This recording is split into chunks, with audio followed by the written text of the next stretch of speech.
Hello my dear students. आज हम very important topic ओम का नियम का अध्ययन करेंगे। ओम के नियम का प्रतिपादन एक जर्मनी देश का रहने वाला वैज्ञानिक, जिसका पूरा नाम जॉर्ज साइमन ओम था, उसने किया था। तो देखते हैं, ओम के नियम का प्रतिपादन जर्मन वैज्ञानिक जॉर्ज साइमन ओम ने 1826 ईस्वी में किया। तो ओम के नियम का प्रतिपादन 1826 ईस्वी में हुआ था और इसे जॉर्ज साइमन ओम ने किया था। ये पूछा जा सकता है कि किस वर्ष किया, तो 1826 में ध्यान रखना।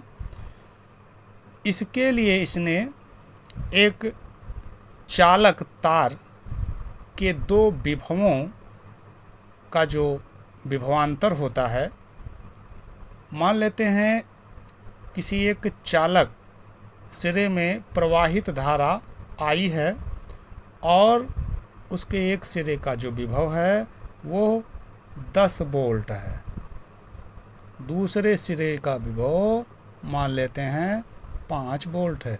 तो इन विभवों का जो अंतर होता है, यानी 10 में से 5 घटाने पे वही होता है विभवांतर। विद्युत धारा I और विभवांतर V के बीच जो संबंध होता है वही ओम का नियम कहलाता है। कहने का मतलब, इस चालक तार में बहने वाली धारा और जो विभवांतर होता है, इन दोनों के मध्य एक संबंध स्थापित कर दीजिए तो ओम का नियम हमें प्राप्त हो जाता है। इसके लिए इन्होंने समझाने का प्रयास किया और कहा कि जैसे मान लेते हैं एक यह चालक तार है जिसके अंदर कोई एक धारा प्रवाहित की जा रही है और वो धारा मान लेते हैं I है। एक सिरे का विभवांतर 10 वोल्ट है, दूसरे सिरे का विभव 5 वोल्ट है। अब इन दो सिरों के विभवों का अंतर ही विभवांतर कहलाता है। यानी विभवांतर और इसके मध्य प्रवाहित धारा, इन दोनों के बीच जो संबंध प्राप्त होता है वही ओम का नियम कहलाता है। यह बात जॉर्ज साइमन ओम ने बताया। अब देखते हैं बच्चों, इसमें कुछ बातें और आगे हम पढ़ेंगे, तो ध्यान से देखिए।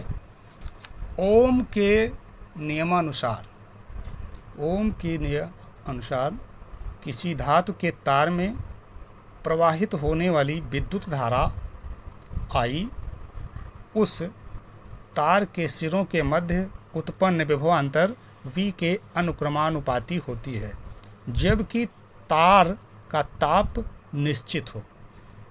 इसमें एक बात ध्यान रखना है कि जो तार का जो ताप होता है वो हो निश्चित हो, तभी यह नियम फॉलो कर सकता है।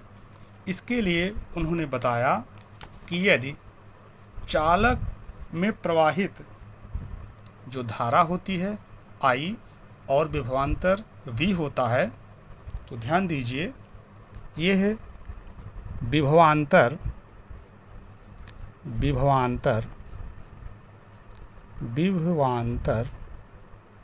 को हम V से लिखते हैं।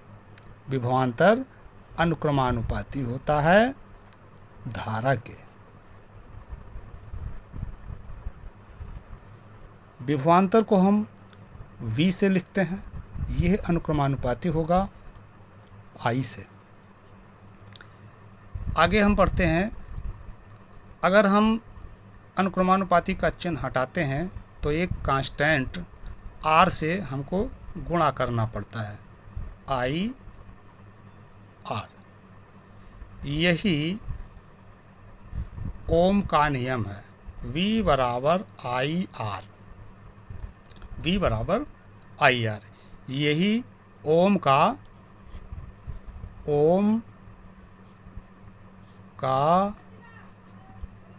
नियम है।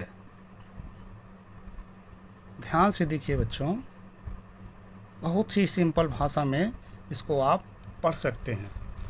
जहाँ पे जो ये V है आपका V को कहते हैं विभवांतर।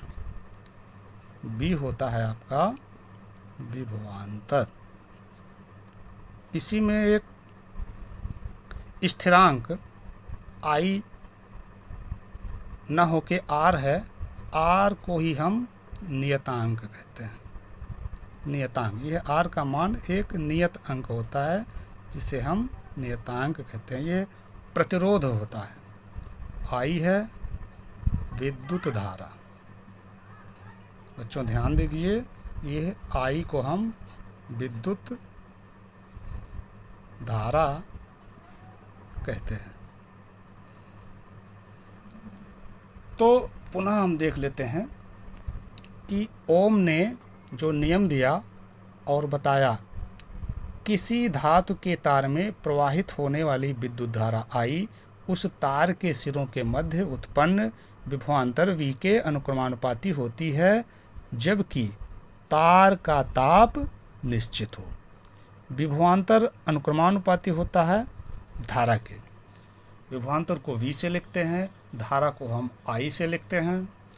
और यदि घरों में आने वाली जो वोल्टेज होती है वो कम है, वो अगर विभव कम है तो धारा का मान भी कम होता है। वोल्टेज बढ़ने पर धारा का मान भी बढ़ जाता है। ये दोनों एक दूसरे के